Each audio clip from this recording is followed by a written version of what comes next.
Meus amores, tudo bem com vocês? Sejam bem-vindos para mais um vídeo aqui no meu canal. Meus amores, hoje eu vim contar uma novidade para vocês, tá? É mais como um testemunho de vida, tudo que aconteceu comigo. Não sei se o áudio tá muito alto, muito baixo, mas eu vou explicar para vocês tudo que aconteceu desde o começo, tá bom? Desde o início, talvez o vídeo fique um pouco mais longo, mas é porque eu vou contar detalhadamente tudo o que aconteceu comigo, tá? Eu descobri a minha gravidez dia 12 de outubro, tá? E quando eu descobri, eu já estava mais ou menos de, se eu não me engano, 6 semanas, tá? De 5 a 6 semanas, que é mais ou menos um mês, tá bom? Eu descobri, eu tive todos os sintomas possíveis que vocês possam imaginar.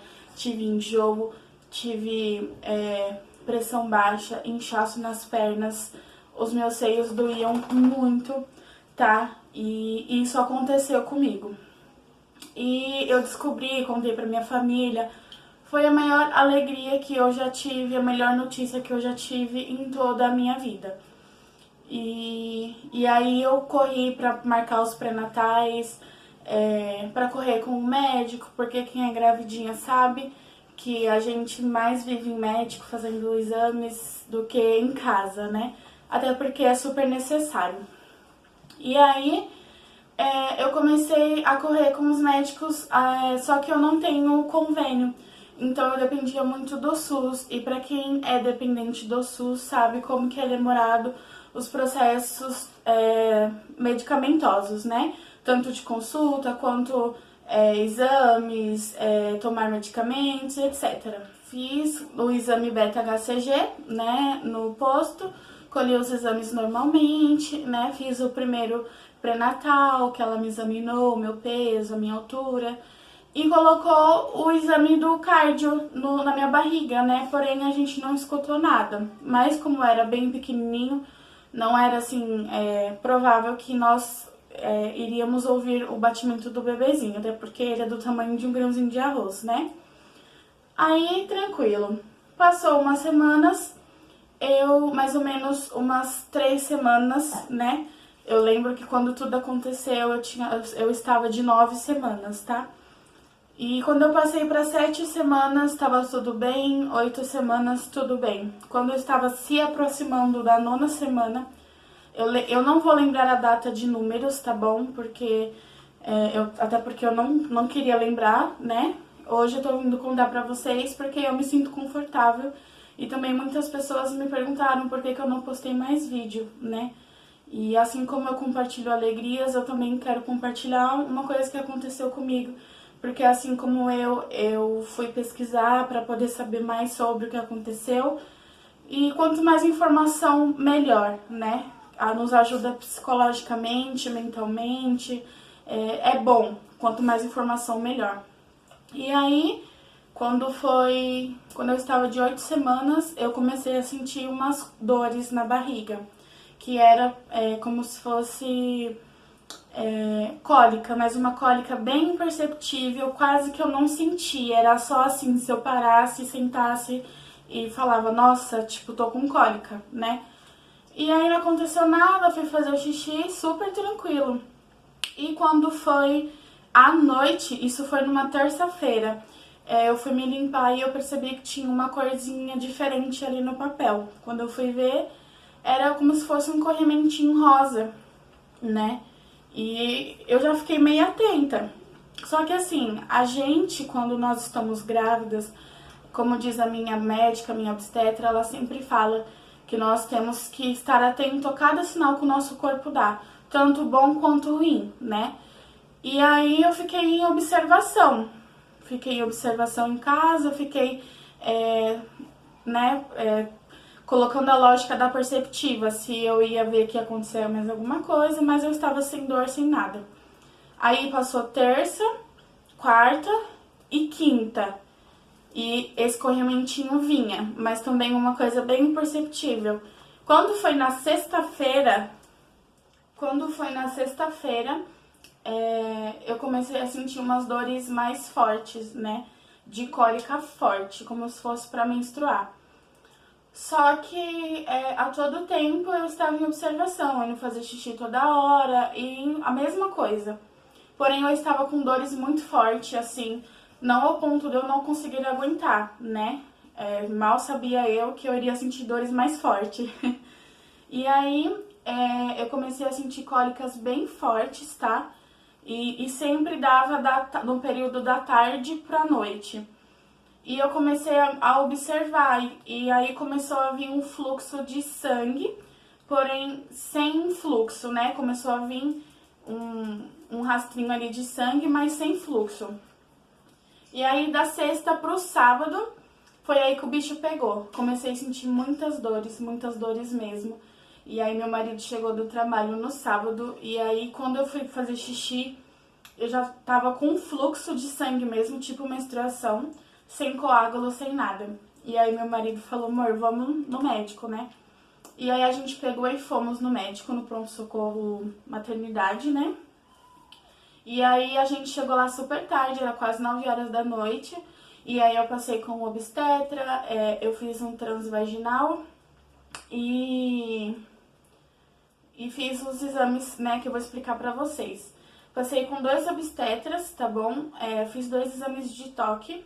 Um com um negocinho assim que eles colocam lá na vagina da mulher, mas eu também não sei o nome, nem procurei saber, para que eles possam ver o colo do útero. E o outro foi um exame de toque da mão normal, né?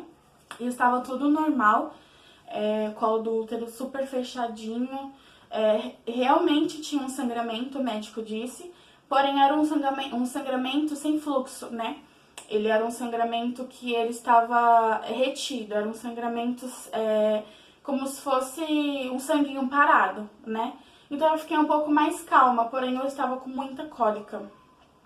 E aí a médica falou pra mim, né, a segunda obstetra, ela falou, olha, Letícia, eu vou pedir um exame pra gente poder fazer a sua tipagem sanguínea e eu ia pedir o ultrassom hoje, mas como hoje não tem o plantonista do ultrassom, então a gente vai fazer o ultrassom amanhã na parte da manhã, né? Então ela me deu a guia do ultrassom e eu fiquei com os exames, né, de colher sangue, tipagem sanguínea e fazer mais um beta, né? Então assim, eu fui super amiga das agulhas, eu super tirei sangue toda hora, tirando sangue, toda hora fazendo vários exames e graças a Deus tudo dando normal, né? E aí eu fiz o recolhimento do sangue, fiz o exame de tipagem do beta-HCG para que pudesse ficar pronto no domingo, isso era no sábado à noite. Quando foi no domingo de manhã, por volta de umas 8 horas mais ou menos, a gente voltou pro hospital, eu e meu marido, e eu continuava com as dores, porém o sangramento ele tinha parado, tá? Ele era muito assim, irrelevante, ele era uma coisa muito, que oscilava muito, às vezes vinha sangramento, às vezes parava, aí depois vinha de novo. Então assim, eu não sabia o que estava acontecendo, né? Só que assim, eu, como todo mundo sabe, eu sou evangélica, eu sou cristã. E a todo momento eu tava ali firme com Deus, né? E eu pedia para que Deus confortasse meu coração se fosse alguma coisa de ruim, né? Porque assim, graças a Deus o meu casamento é um casamento abençoado. Desde o namoro, noivado, casamento, a gente super se dá bem, a gente se respeita. E a gente sonhou muito em ter esse filho, né? É o fruto de um amor eterno, isso, pra nós. Então, eu tinha que me preparar, eu tinha que me preparar pra minha perca e me preparar pra perca do meu marido. Porque, quem sabe, assim, homens, eles são muito leigos nesses assuntos, né? Eles não entendem, assim, especificamente. A gente tem que falar e gesticular muito para que eles possam entender, né? E aí, quando eu recebi o laudo, o encaminhamento do ultrassom, né, que eu fui lá para pegar o ultrassom e fui lá para poder pegar os exames também. Pegar o ultrassom não, fazer o ultrassom. E aí eu peguei e fui lá fazer o ultrassom, né? Estava com encaminhamento e lá na folha estava escrito ameaça de aborto. e eu não tinha lido. Então eu fiquei muito, muito, muito triste, muito preocupada. Aquilo foi como se fosse um tiro no meu peito, né? Mas tranquilo, eu fui lá, peguei os meus exames de sangue, a minha tipagem e o meu beta, e deu tudo normal. Deu o meu sangue, que se eu não me engano é B, né, positivo, e eu fiz o beta. E justamente no domingo eu completava a semana, eu completava 9 semanas no domingo. E tava super evolutiva a minha gravidez, os... Como que eu posso te dizer? Os números lá do beta. Eu vou ver se eu deixo alguma foto em algum canto aqui pra vocês verem. E tava super evolutivo, de 8 a 9 semanas, né?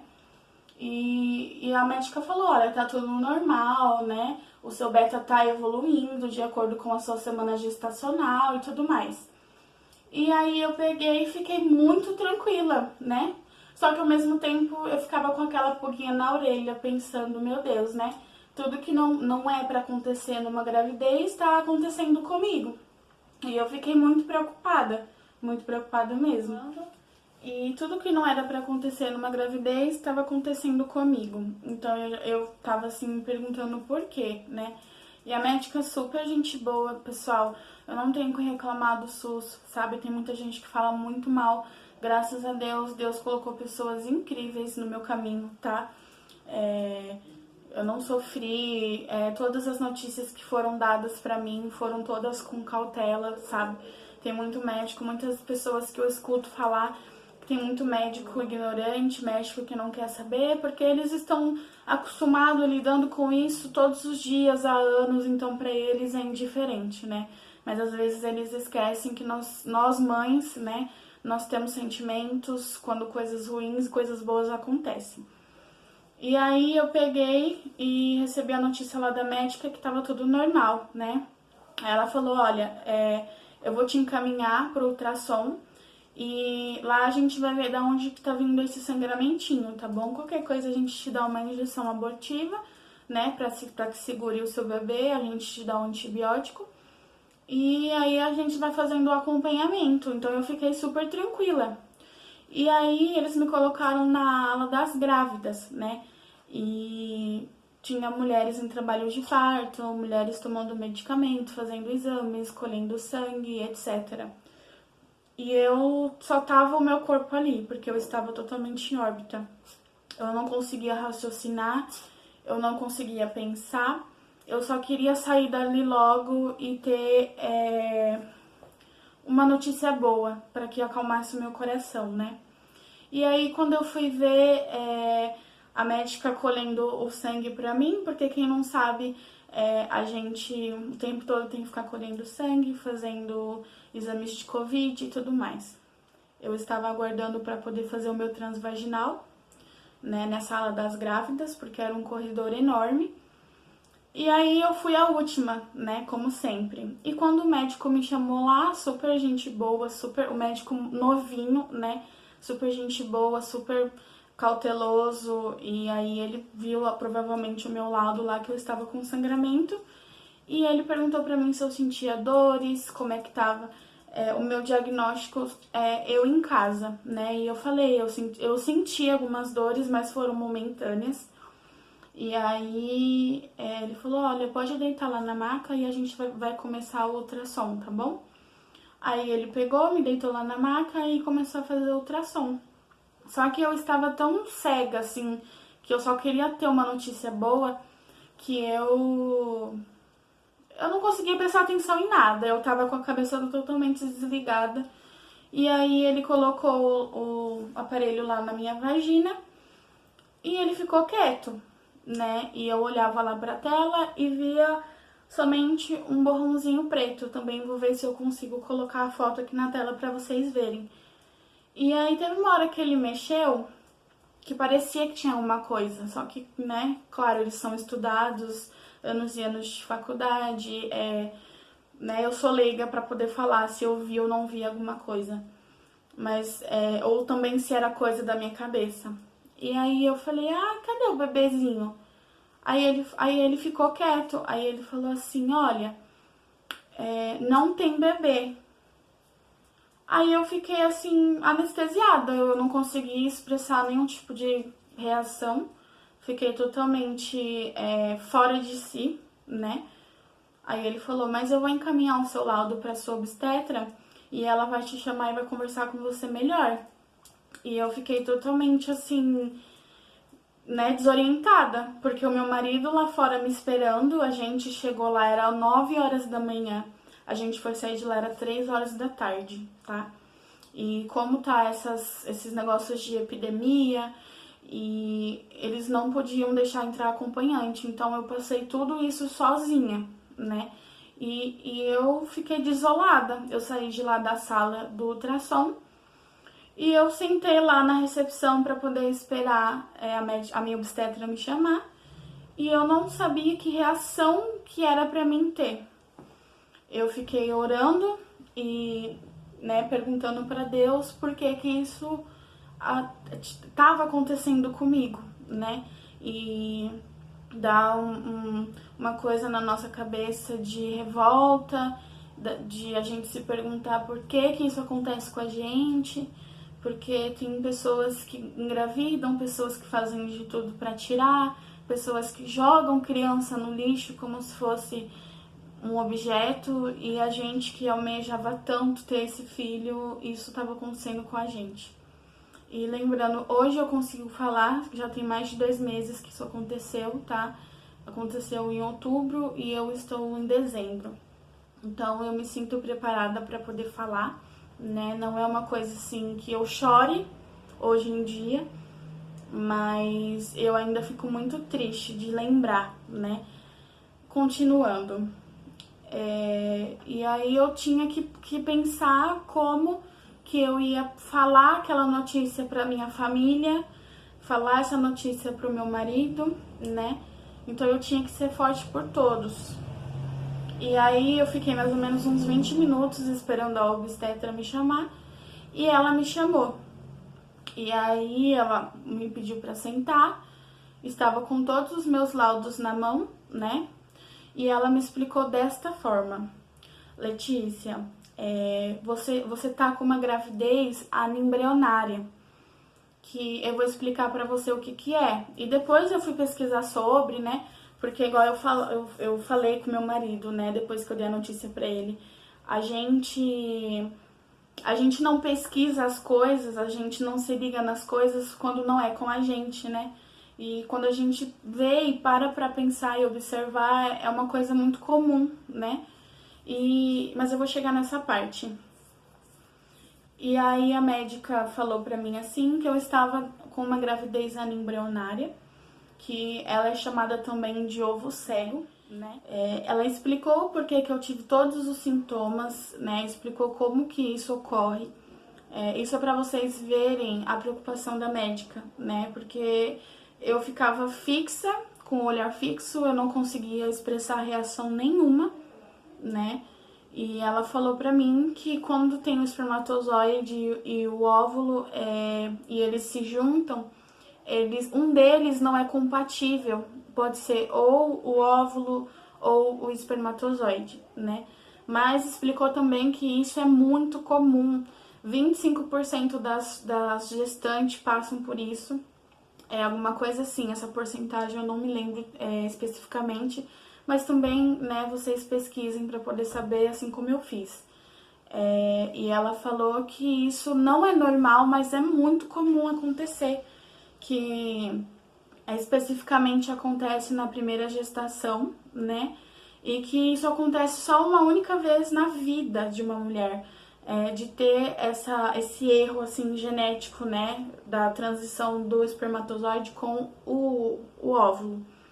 E falou assim que não é nenhum problema comigo, porque pra quem não sabe, eu fiz até exame de ovário também pra saber se estava tudo normal, e graças a Deus deu tudo normal, né? Eu e meu marido, nós somos super novos e ele também já fez exames e tudo normal, né? Porque eu acho que no momento a gente pensa se o problema é com a gente, né? Por que isso está acontecendo? Mas ela me explicou tudo detalhado, tudo perfeito, né? E eu pude entender. E aí ela falou, olha, você tem 2 opções.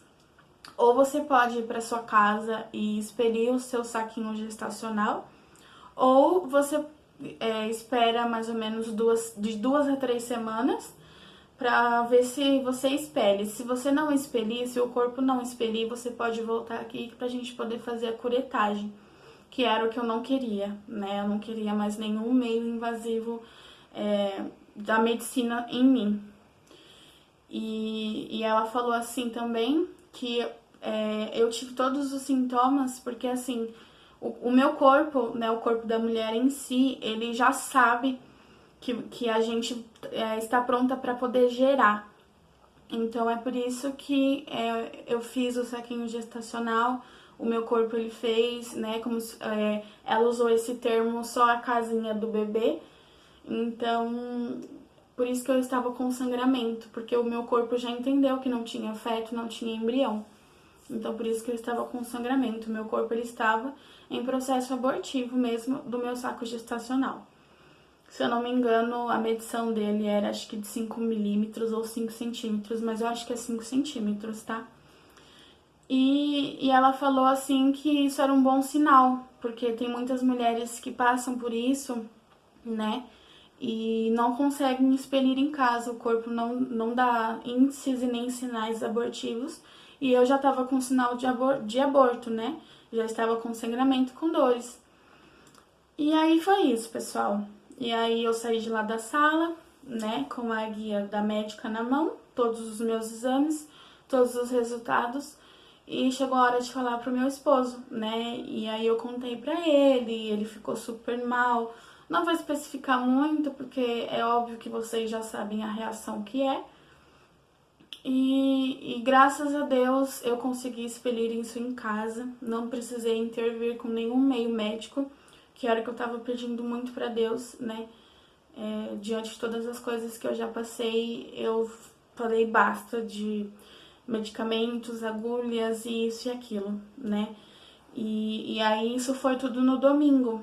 E aí eu acho que depois que a minha adrenalina baixou, aí eu comecei a sentir dor. E a médica me questionou muito também, falou assim que a dor seria de contração de parto, né?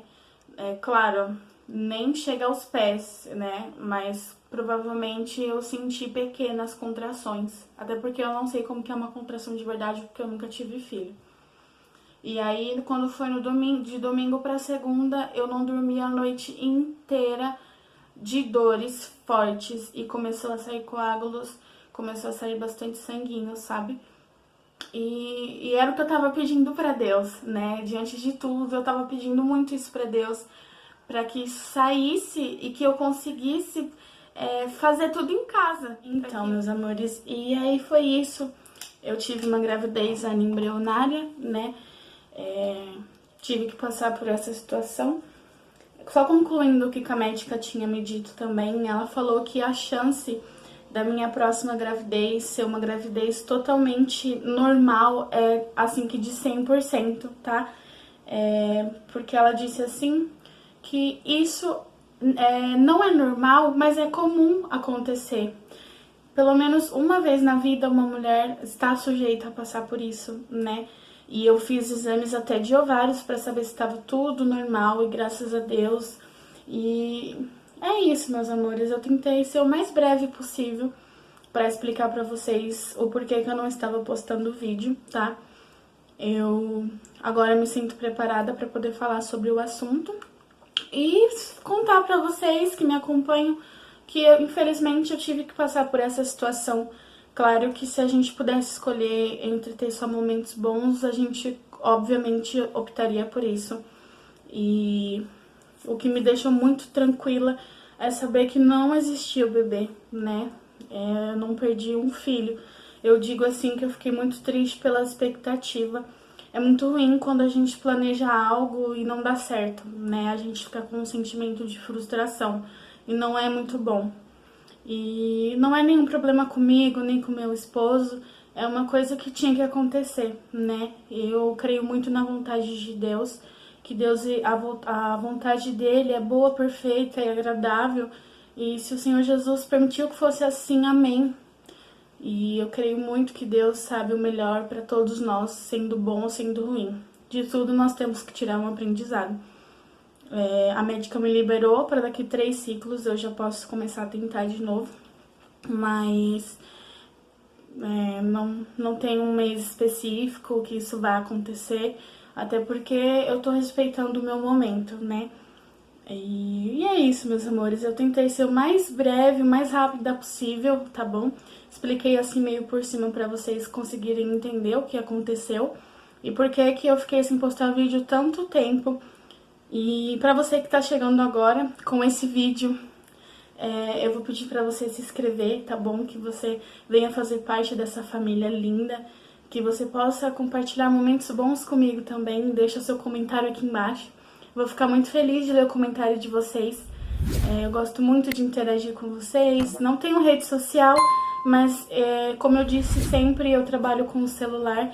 Então, eu tô sempre online, sempre vejo o comentário de vocês, o que vocês estão achando, o feedback de vocês, tá bom? Deixa o seu like e até o próximo vídeo, tá bom, meus amores? Um beijo, tchau!